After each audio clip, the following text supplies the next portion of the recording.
Hey, what's up? Nioh 3 just got a fresh patch, and it's one of those updates that touches a little bit of everything. Rewards, combat smoothing, QOL smartness, and a mountain of weapon and mission fixes that will make the game feel tighter whether you're grinding solo or running co-op. The headline for most people will be the free celebration gear. The Thunderous warrior armor and the Thunderous ninja attire have been added to the game to mark the title hitting a big sales milestone, and the series overall passing 10 million units. So if you want something to flex in your gear screen without spending a thing, this is where to start. Beyond the vanity stuff, there are concrete changes that actually matter to play. Multiplayer has been given some attention, so the amount of glory you can earn from completing missions in co-op has been increased, which makes joining other players and doing those extra runs more appealing. And Shogun's journey now has a higher chance to drop equipment with larger plus values, so progression through that mode feels more rewarding. Also, soul matching got a touch of generosity. The material cost when matching to an item that's higher than any plus value you've had is reduced, which is one of those small but meaningful QOL tweaks that saves a lot of time and frustration over repeated upgrades. Combat-wise, the team smoothed out a few annoyances that used to make fights feel unfair or inconsistent. Ninjutsu Flame Breath and certain Amyo magic attacks now hit more reliably on uneven terrain, and the input timing for performing quick or strong attacks right after a jump has been made more forgiving so your aerial combos don't get punished by wonky input windows. Boss behavior was adjusted too, so they aren't tunnel visioning a single player, which helps keep co-op engagements from turning into one person getting ganged on while everyone else is safe. The lock-on camera also got tweaks to better track beyond Ryoki's movements, which is one of those small camera fixes that removes a lot of hair pulling when a boss telegraphs across the screen.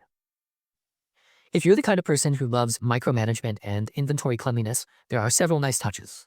A bat mark will now appear on blacksmith tabs when new forgeable items show up. Certain forging materials have had their carry limits increased. Sacred arrow amulets will automatically refill when you pray at a shrine, if you had been wanting that to happen.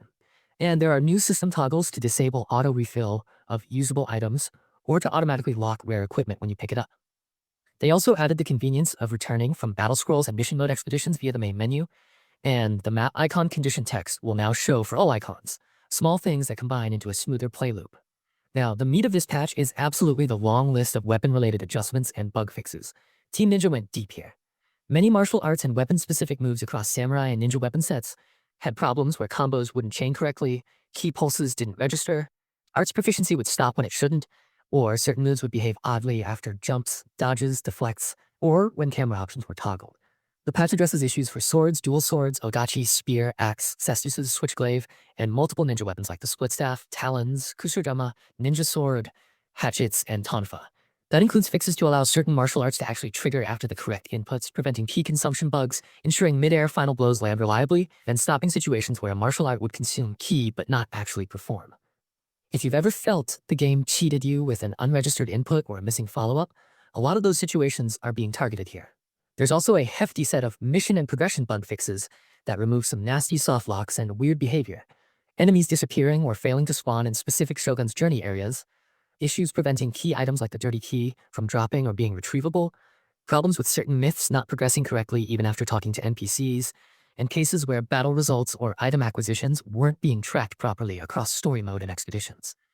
The patch even includes a compensation step for players affected by a Chijiko soul core issue by granting yokai teardrops tied to how many times the player petted a Chijiko, claimable through boons at shrines, which shows the devs tracked down the affected players and provided a fix. Platform-specific polish didn't get ignored either. PlayStation 5 and Steam both have fixes in this wave, with Steam seeing controller and display fixes, such as better detection for slight analog stick tilts, a function to copy character creation codes to your clipboard, improvements for cutscenes rendering at 60 FPS when they previously capped at 30, and small visual or input bug fixes that were causing freezes or odd behavior with certain devices. On PS5, the clan glory calculation in clan battles was fixed among other console-focused bug squashes. These changes make the game feel more stable across setups and prevent some of the more frustrating hardware-related glitches. All in all, this patch is a big quality of life and stability play with a generous celebratory free armor drop on top. If you're a completionist, a PvE co-op runner, or someone who spends time perfecting martial arts inputs and weapon swaps, you'll notice the difference. It's one of those updates that doesn't revolutionize the game, but smooths out the rough edges so your time in the world feels less interrupted and more rewarding.